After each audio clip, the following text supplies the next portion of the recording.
Hi, and welcome back to Joe's DIY. Back again with another video. Today, I'm about to share quite a nice find. I was at my local thrift store and I came across this mini disc player. It's full size, and this is the MDS-JE630. It's kind of nice. It looks high end. I mean, you could even, it says here, there's a keyboard to attach. I don't know if you can see that right there.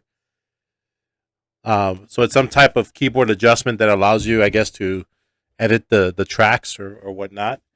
Um, and it's got a phono level adjustment and display adjustment and pitch control. So it's a really nice, you know, device from Sony, mini disc player. So my plan is to, give you a good look around of the actual set.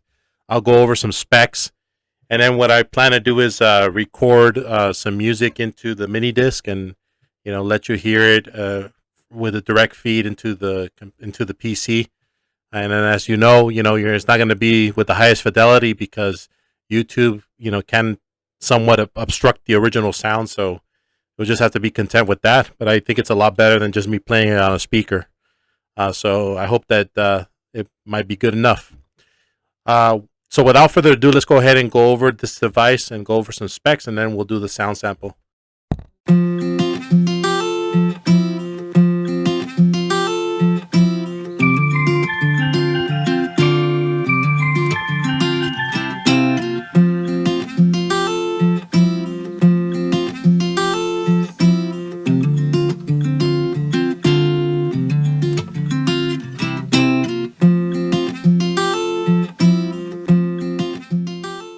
So let's take a quick look at this beauty.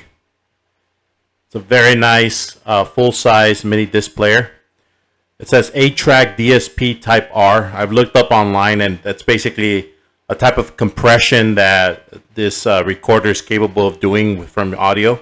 It's got an adjustment for a headphone jack, and also you are able to select what kind of timer you want to use, whether you're recording, when you want it completely off, or a timer when it plays. So that's kind of a nice adjustment. There's your headphones jack as well right next to it. You probably use a full-size headphone jack.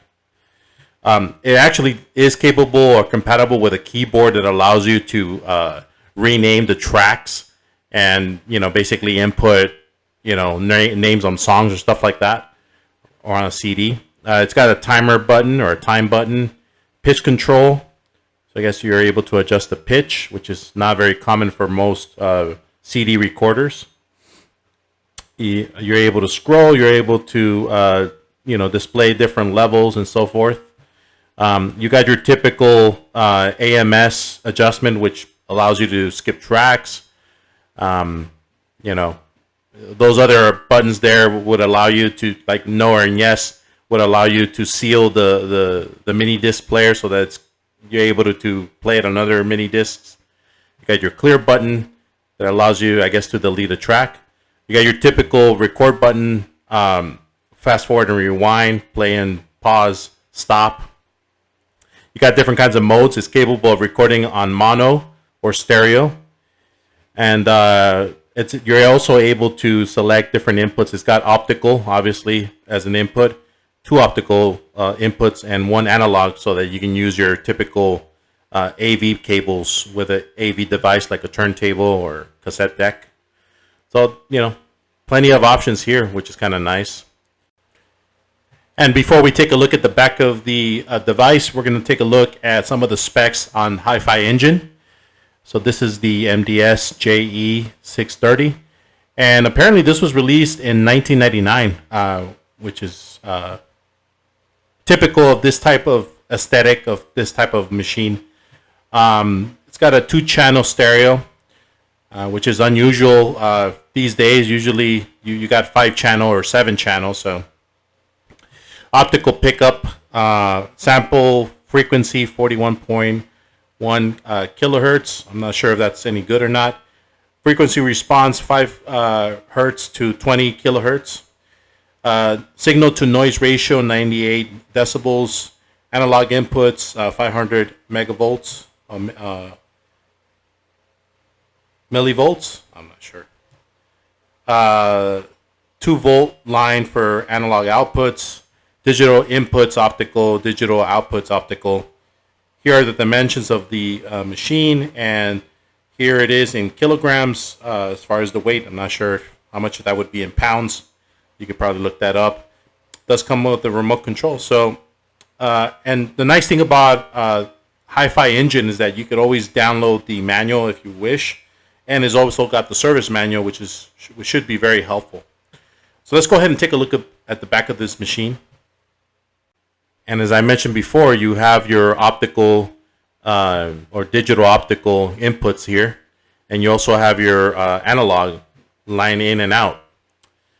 And taking a good look at, oh, there's some kind of reset button there. I'm not sure what that is for.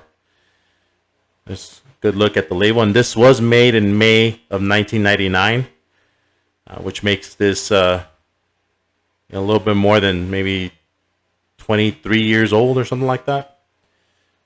And here we have the, just the manufacturing model number and stuff like that, MiniDisc, made in Japan. And its power jack is actually hardwired into the machine. And here's the remote. It did come with the remote, which is kind of nice. It's kind of an elaborate remote with plenty of buttons there. And yeah, you got your typical controls that makes it a whole lot easier to operate. And you definitely can adjust it on the fly whenever you feel like it. Very nice. Let's go ahead and power it on. Let's take a quick look at that. Some display here. And I do have a MiniDisc to use to operate this machine. So let's go ahead and power it on. And yes, there's no disc there. So I'll try. Oh, I actually got this the wrong way. I'm going to go ahead and insert it correctly. If you've never used a MiniDisc player, it does have its own way of being inserted. You have to go where the arrow is pointed. So you can see the arrow's pointed right there. So that is the point of entry there. So it will take a moment or two to read. And as you can see, it does have one track measuring about 6 minutes and 11 seconds. So there you can see the display there. So we're going to go ahead and try to do a direct feed into my computer and listen to some tracks from YouTube, since they're not copyrighted. And we'll come back with that. Okay, so we're in my office and we have the MiniDisc deck set up. We're going to use an optical input straight coming out of my PC. And there's a disc already inserted. I'm going to go ahead and just pull it out so you can see that there is an actual disc in there. Takes a moment to eject. There you go. So there's the disc. And as you can also see, I've erased all the tracks that were in there because we're going to, record this from scratch. And I have my iTunes opened up, and we are going to be using some jazz tunes that I downloaded from the YouTube library. These are all royalty-free tracks. Just takes a moment to set it all up. I'm going to go ahead and press the record button. And it automatically sets it up, but it keeps the recording at pause. You do have to press the play button to get the actual track started. And as you can see, the machine detects sound, as you can see by the VU meter. So we're going to let this sit here for a couple minutes and let it record a few tracks. And then we're going to come back and listen to some of these tracks. So stay tuned for that. Okay, so I just wanted to demonstrate the use of the keyboard. I was able to find a PS2 type of keyboard that fits into this input. So it was just a regular keyboard that I found, and I saw that it does actually work with this MiniDisc player. I'm going to just briefly demonstrate how you edit the names of the tracks. I already put a name on the disc. So I'm going to go ahead and choose the track that I'm going to play for you. This track is called, I believe, Love or Lust. Yeah, Love or Lust. This is a track that from the YouTube library that we're going to be listening to today. So as you can see, I'm typing on the keyboard right now, and it works perfectly fine. You do have the option of using the remote, but I don't see why you would do that, since it would probably take longer to put all those names on there. So just press enter, and it should save the name of the track on the mini disc. Yep, complete. So that is kind of a nice feature that you can do with any keyboard that's PS2. So what I've gone ahead and done is opened up Audacity, and I've hooked up the player into the input of my computer. So that we can record the sound from the device as it plays along. I'm going to go ahead and just press play. And it will play Love or Lust.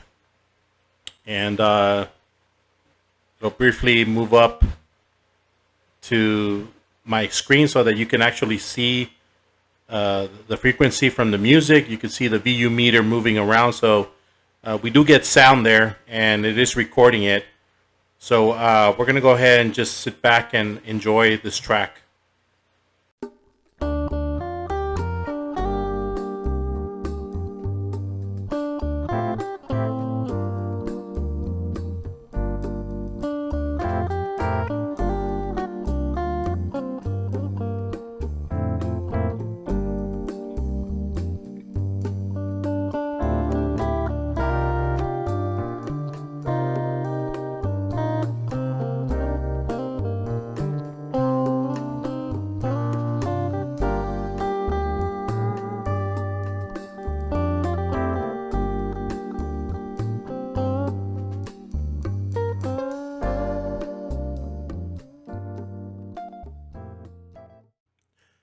So here are my final thoughts. I think this was a great pickup for my personal collection.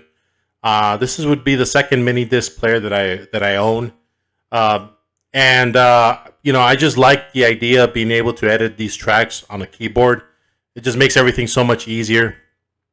The other mini disc player that I own, you can't really edit the names of the tracks, or I'm sure you could, but you'd need the remote, and I don't have the remote for that particular machine. I also thought that the sound was pretty good. I think it's about the same as, I guess, a typical CD. The YouTube music, the sound is always really good, and I think that translated well into the device. And we got a really good sound out of it. I don't really have any cons about this device. I think it works really well, being that you could also use an optical digital drive to record the music, so that's actually a very big plus. You could also do analog if you wanted to do old vinyl records or some type of analog signal that you'd like to record. You could definitely do that. So I mean, it kind of works with pretty much everything. I think the drawback to all mini disc players is the fact that you're going to have a lot of trouble finding mini discs, even ones new in the original wrapping. You just don't find them very often, and when you do, they're very expensive.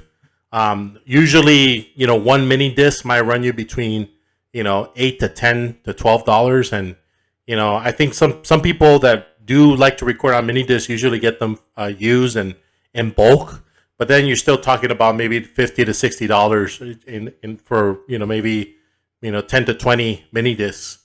So I mean, it's just not very practical.